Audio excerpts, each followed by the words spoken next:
Hey everybody, this is Flammy. We've got something pretty special here today. We have Jorge Yao, and we've got one of his attacks. That's right, Jorge was able to record one of his attacks, and he is here with us to help commentate over it. Jorge, take it away. So here we have a maxed out base. We have an Archer Queen on the left and a Barb King on the right. I activated both, and because the town hall is located more towards the north, I decided to go in through the north side with 2 golems and 3 P.E.K.K.A.s. Waiting for the P.E.K.K.A. and golems to take out the first layer of wall with some wizards behind them.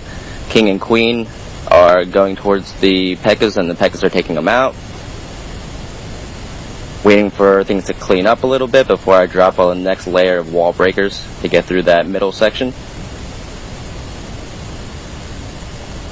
Once those wall breakers are in, you gotta be really careful. Make sure that everything on the left and the right side is cleaned up towards the north so that the king and queen are able to go straight through towards the town hall. You rage it. Easy town hall destroyed.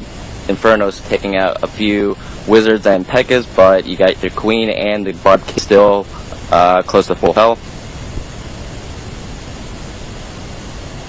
And now you just sit back and wait. Do you worry about these bombs and traps and that stuff at all? In the beginning, in the drop zone you do. It greatly affects the wizards especially. Yeah, so you don't want your wall breakers and your wizards to hit them. Okay, that makes sense. But you've used your entire army at this point, really, so there's really nothing else to do other than sort of hope your units are able to take out the rest, right? Right. Is it likely that you 3-star bases, typically? No, so there is a little bit of luck involved. Things have to go absolutely right in certain conditions for you to get a 3-star. So normally when people are attacking, you're just hoping to get 1 or 2 stars, right? So how rare is a 3-star? Pretty rare. This is one of my first ones, I think, with a full defense. So a maxed out base the first time you've 3-starred one. That's pretty cool. That's pretty impressive, or at least the first one in a long time. Right. These golems, is it particularly helpful when they break into the little ones? I can imagine the Inferno Tower, does it reset when they break into the little ones? Yeah, so the Inferno Tower, the reason why I decided to use 3 golems this time, 1 in the clan castle, is because the Inferno Tower, the more units you have, the more times it has to reset. So the more wizards, the more golems to split into 2. So the goal is to distract the Inferno Tower while your king and queen are left untouched and basically clean up all the mess. Awesome, that makes sense. So let's load that up once more and ask a couple more questions as we go through it, if you don't mind. Sure. So, attacking with the Barbarian on the left and the Barbarian on the right. So first on the left, that activates the Archer Queen, right? That's a goal? Right. And then the one on the right for the Barbarian King. Okay, so Correct. now they go to the top. Do you not worry about Clan Castle, guys? Not so much. I mean, the clan castle actually, depending on what's in it, could help. Nowadays, you see a lot of people putting in dragons, a mixture of dragons, as opposed to previously people used to put a mixture of archers and barbarians. Interesting. What do you think is the most scary defense in a maxed out base like this?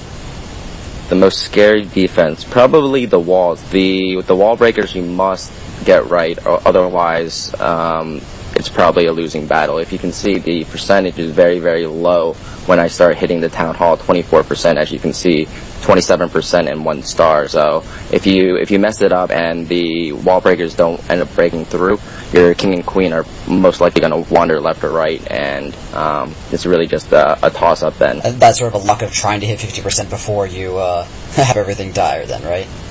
Exactly. So it's a very risky strategy. However, in certain cases, it's a very nice way to climb. That's really interesting. Thank you for explaining that. Now, as the guys start cleaning up stuff here, do you care about the resources you're getting at all? I see lots of dark elixir, gold, and elixir coming out of these storages. Do you care? No, not one bit.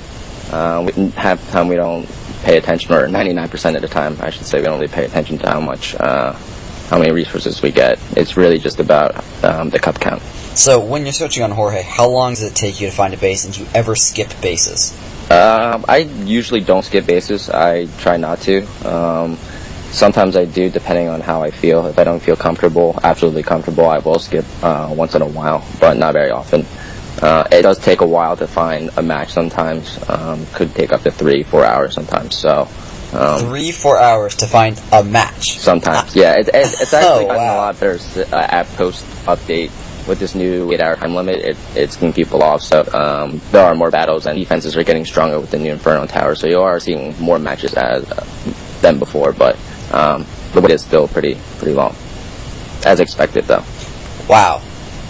Alright, that's interesting. Thank you very much for sharing, and I really do appreciate it. Thank you, Jorge, for coming on here and showing one of your attacks. I know everyone has been really looking forward to seeing one of these for a long time, so thank you. I do appreciate it. And hey, everyone, show your support by liking and commenting on this video, and I certainly hope to have more. Have a great time, guys, and clash on.